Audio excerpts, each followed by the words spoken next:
Good morning all students. Ishwar Vidya Mandir की ओर से online classes में आपका हार्दिक स्वागत। अपन पढ़ेंगे 9th क्लास सोशल साइंस का ज्योग्राफी का पहला चैप्टर भारत का भौतिक स्वरूप। भौतिक स्वरूप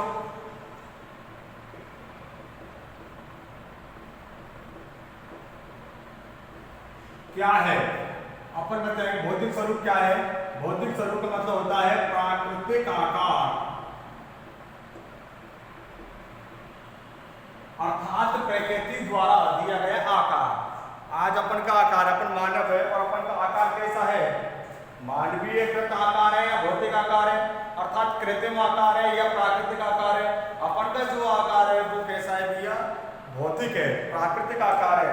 और प्राकृतिक अपन जानते हैं प्राकृतिक क्या होता है, अर्थात बिना मानव की सहायता से स्वतः जिसका निर्माण होता है वो क्या होता है? प्राकृतिक। बिना मानव की सहायता। तो भारत का जो आकार है उसमें मानव का कोई प्रकार का कोई हस्तक्षेप नहीं है।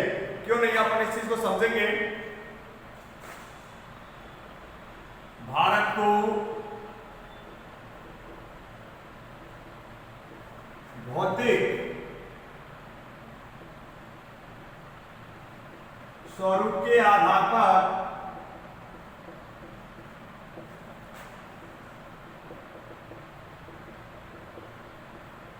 छह भागों में बांटा है।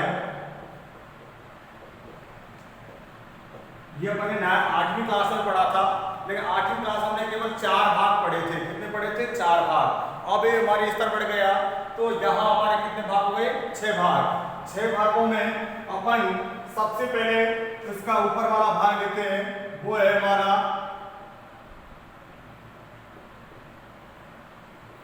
उत्तर का पर्वतीय प्रदेश। इसे हम दूसरे नाम से, जो हमने 8वीं पढ़ा था, हिमालय पर्वतीय प्रदेश, और इसे हम तीसरा और दूसरे नाम से कह सकते हैं, वो है हमारा उत्तर पूर्वी पर्वतीय प्रदेश। दूसरा जो होगा हमारा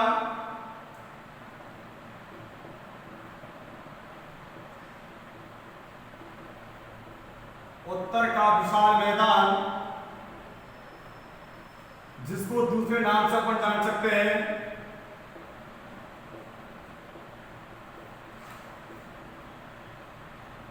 मध्य का विशाल मैदान। मध्य का विशाल मैदान क्यों कहा गया है ये अपन बाद में समझेंगे। इधर हिमालय पर्वत को उत्तर पूर्वी पर्वतीय प्रदेश क्यों कहा गया है, जब हम इसको मानचित्र बना करके समझेंगे तब इन चीजों के विस्तार से जानकारी लेंगे। उत्तर का विशाल मैदान को दूसरे नाम से मध्य विशाल मैदान, और जो 8वीं क्लास में पढ़ा था हमने उसको कहते हैं क्या? गंगा का विशाल मैदान। आदि नामों से हम इस क्षेत्र को पुकारते हैं। तीसरा जो आता है हमारा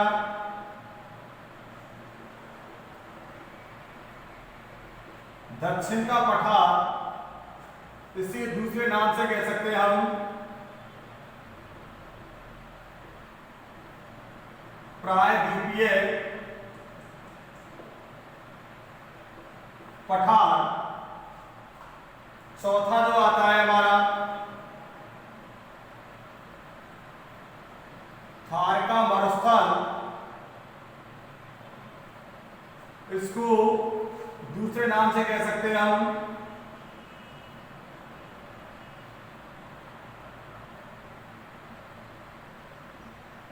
पश्चिम का मरुस्थल।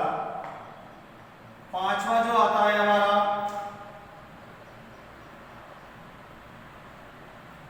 समुद्रीय तटीय प्रदेश। क्योंकि आपको पता है हमारे भारत देश को 3 ओर से कितने घेरा हुआ है? समुद्र ने घेरा हुआ है। तो उनके किनारे जो क्षेत्र फैला हुआ है उसको कहते हैं हम क्या? तटीय प्रदेश। क्या होता है? क्या? किनारा। और 6वां है वो है समुद्रीय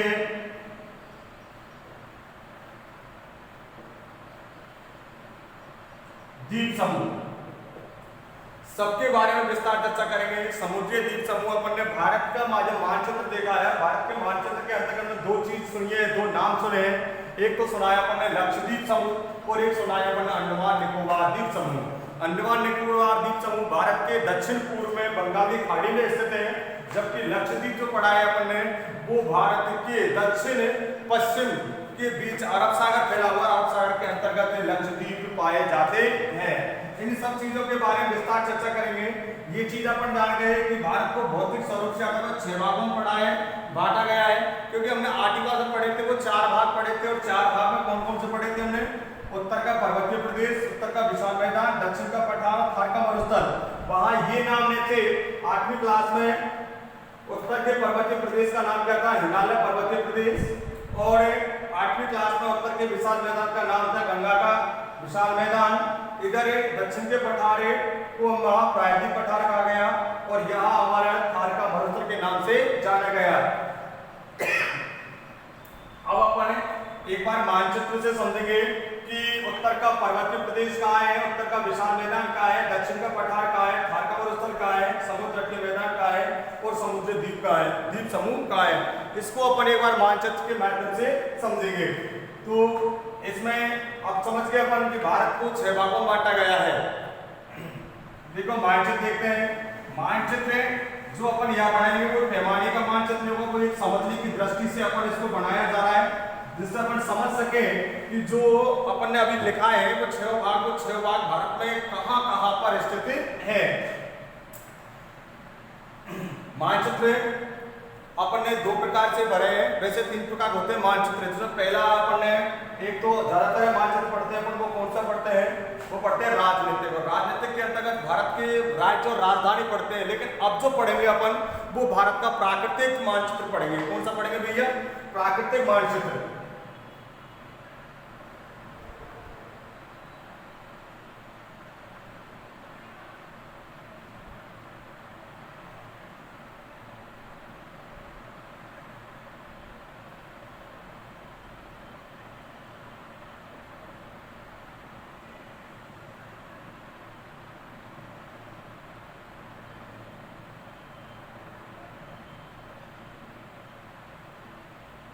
ये अपन का भारत का मानचित्र हो गया।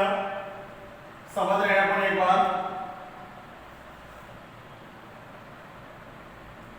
समझे दृष्टि से ये हमारे भारत की पूर्व दिशा हो गई, ये हमारे पश्चिम दिशा हो गई। कौन सी हो गई भैया? पश्चिम दिशा। और ये हमारे हो गई उत्तर दिशा।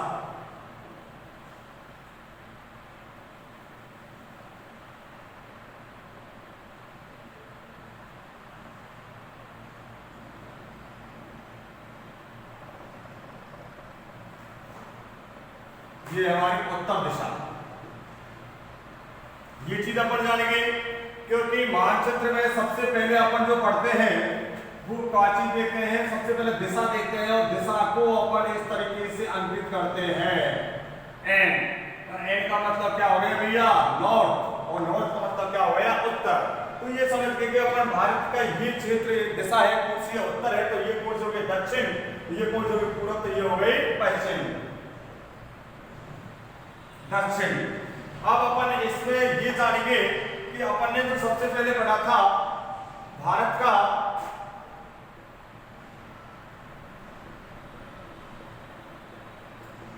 उत्तर का पर्वतीय प्रदेश, उत्तर का पर्वतीय प्रदेश, तो हम उत्तर दिशा में पहुंच जाएंगे। कहाँ? ये भारत है, और भारत का ये जो केवल कैसा मानचित्र है? हमारे प्राकृतिक मानचित्र है, कोरा है, इसमें कहीं कोई लाने नहीं है। अब अपन इसमें पढ़ेंगे उत्तर का पर्वतीय प्रदेश। तो ये क्षेत्र जो हमारी सीमा है, ये पूरे का पूरा हमारा किस आ गया भैया? पर्वतीय क्षेत्र के अंतर्गत आ गया।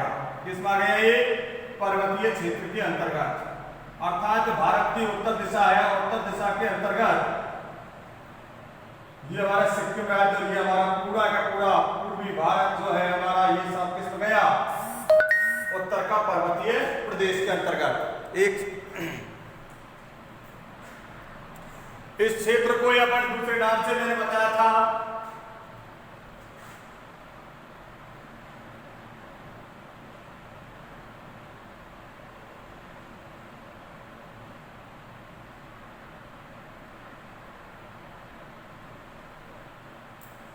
दूसरा बताया था इसका मैंने उत्तर पूर्व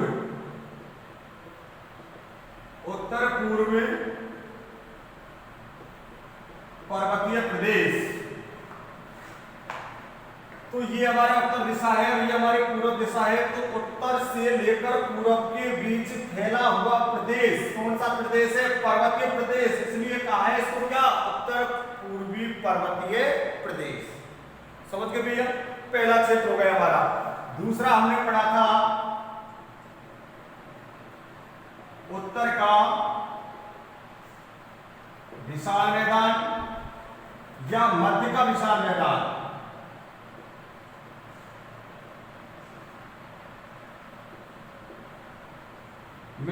या तीसरा पढ़ा था हमने गंगा का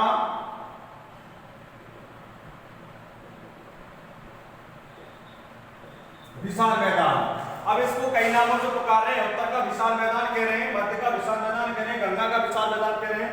तो आपको पता है मध्य का जब बोल दिया तो ये जो क्षेत्र है हमारा, यहां से ये हमारा दक्षिणी पठार है नीचे वाला। तो इसके बीच के अंतर्गत ये जो क्षेत्र है इसका पूर्वी भाग सकड़ा है किसका? मध्य के विशाल मैदान का। और इसका जो पश्चिम भाग है वो कैसा भाग है? चौड़ा वाला भाग है। ये हमारे राजस्थान के लगभग पूर्व तक फैला हुआ है। अर्थात राजस्थान का पूर्वी भाग है वो किस में आ रहा है हमारा? उत्तर के विशाल मैदान में। तो उत्तर का विशाल मैदान अर्थात उत्तर दिशा के अंतर्गत है। फिर इसको कहा है मध्य का, क्योंकि ऊपर तो है हमारा क्या? उत्तर का पर्वतीय प्रदेश और नीचे जो है वो हमारा होगा तीसरा जो भाग पढ़ा था हमने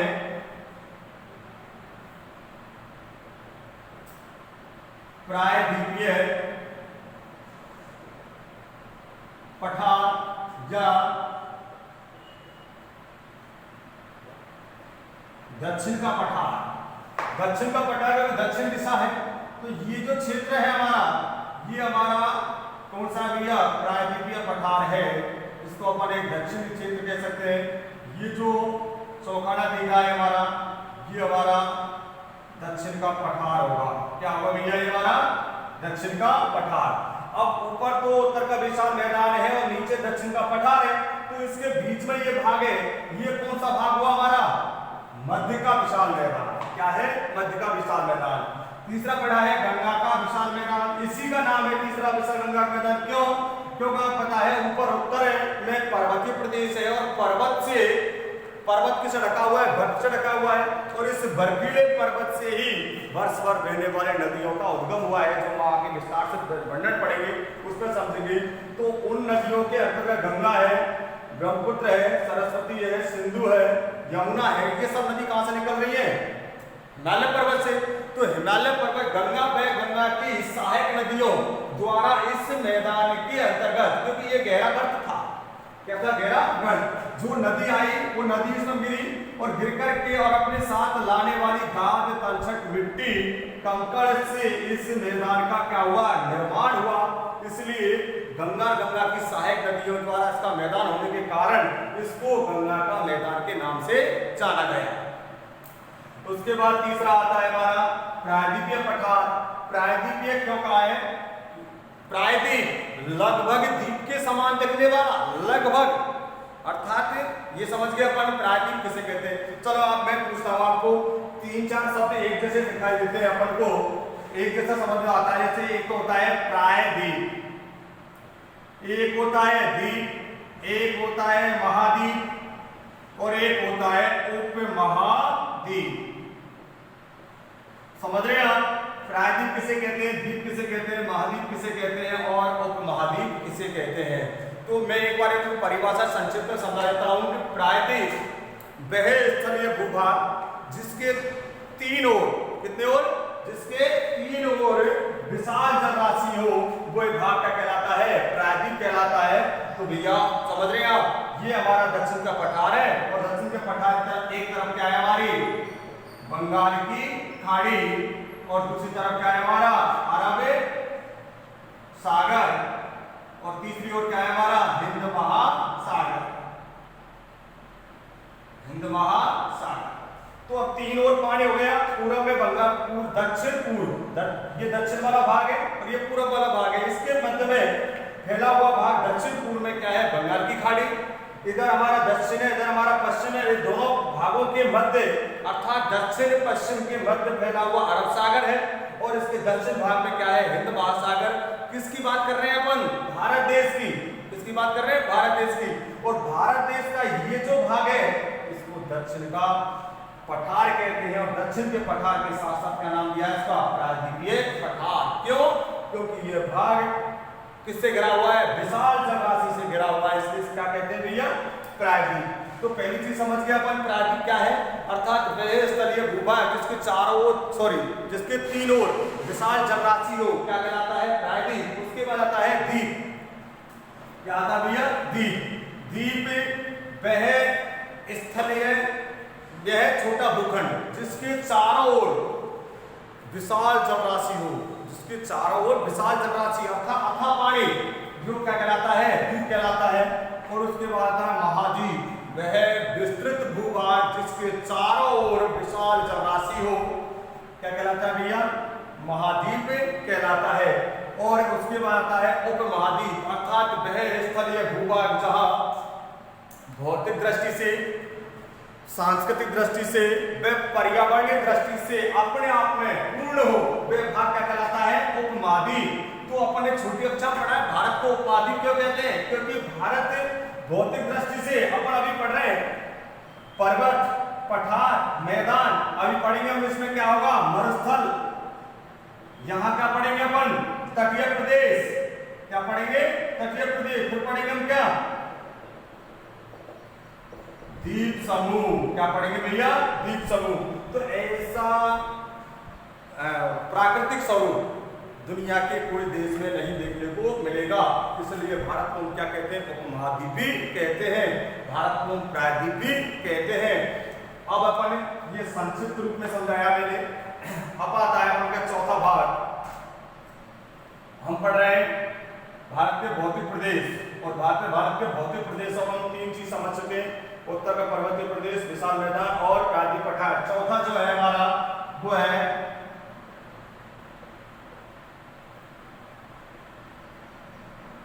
पश्चिम का मरुस्थलीय प्रदेश।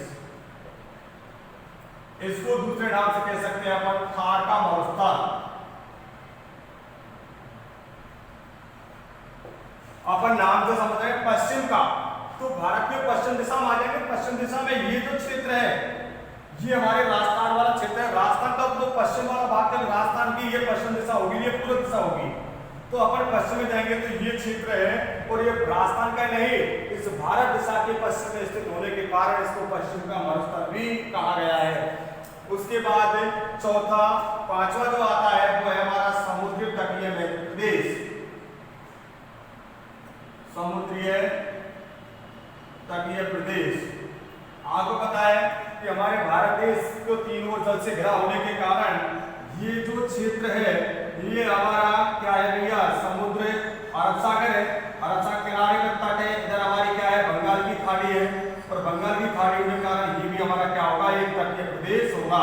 तो क्या कहेंगे इन क्षेत्रों को हम, तटीय प्रदेश। क्या कहेंगे इसको भैया, तटीय प्रदेश। और उसके बाद हमारा छठवां जो आता है वो है समुद्रीय द्वीप समूह।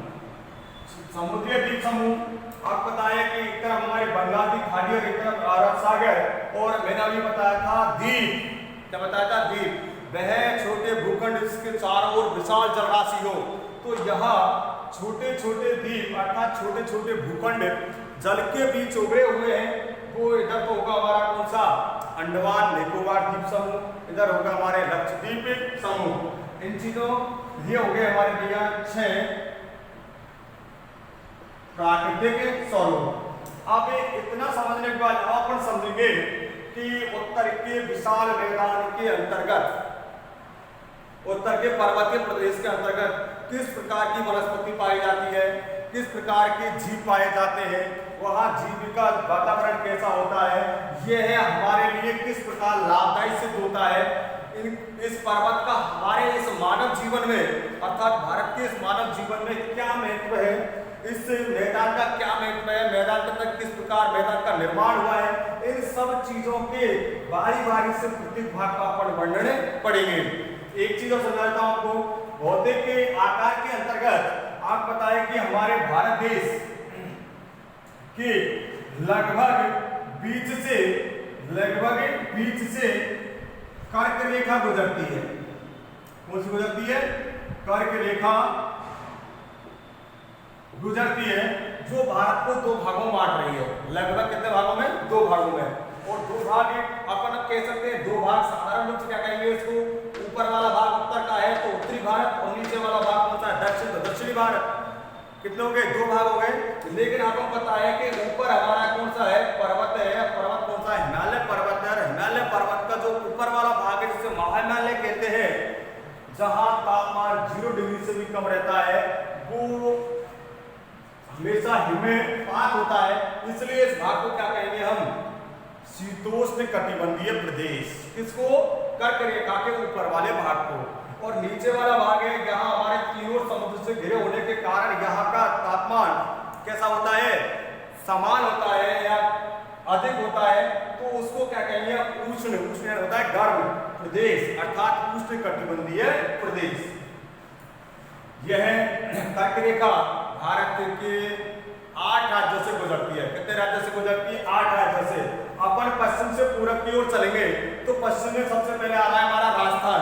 आपको पता है राजस्थान राज्य का एक जिला ऐसा है बांसवाड़ा, जिसके दक्षिण भाग से क्या गुजर रही है? हमारी कर्क रेखा।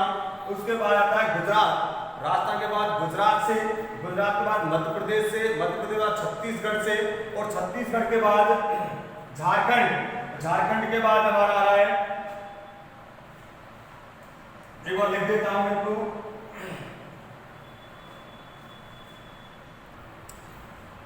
वो 8 राज्यों के मैं नाम लिखता हूं जिनसे हमारे भारत से कर्क रेखा गुजरती है। राज्यों का जो उल्लेख किया गया मानचित्र में, वो राजनीतिक मानचित्र होगा। कौन सा होगा भैया? राजनीतिक मानचित्र। भारत के वे राज्य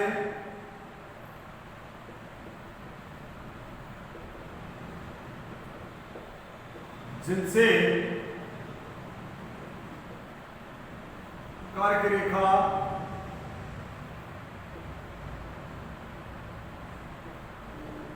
गुजरती है, जो निम्न है। पहला राजस्थान, गुजरात, मध्य प्रदेश, छत्तीसगढ़,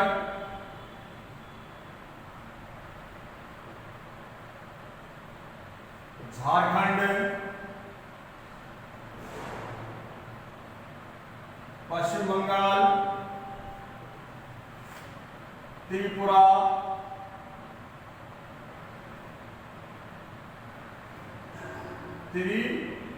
और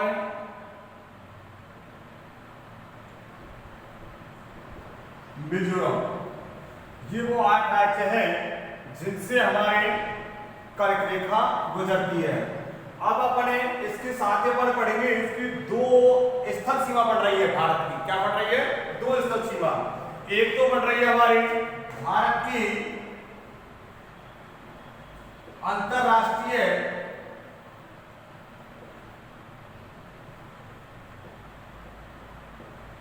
स्थल सीमा रेखा।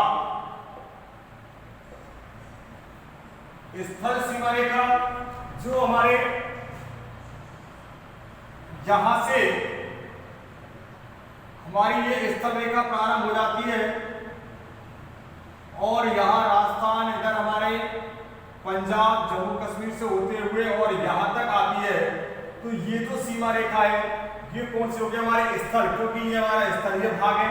और ये जो भाग है यहां से लेकर, और ये जो भाग है ये हमारा कौन सा है? जलीय वाला भाग है। तो जल वाले भाग की अंतरराष्ट्रीय सीमा रेखा और स्थलीय सीमा रेखा, इसके बारे में पढ़ेंगे। वहां से प्रश्न बढ़ जाता है या कोई भी पूछ ले, हम भारत के रहने वाले हैं, भारत के बारे में ये एक सामान्य जानकारी होती है। क्या होती है? ये सामान्य जानकारी।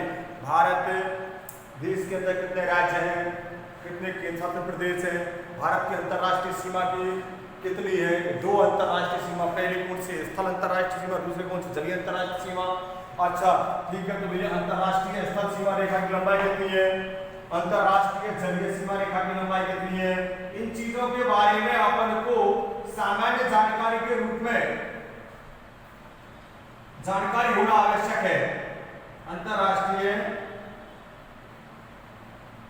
जलीय सीमा रेखा, तो पहले पढ़ेंगे हम अंतर्राष्ट्रीय स्थल सीमा रेखा की जो लंबाई है वो है 15,200 किलोमीटर।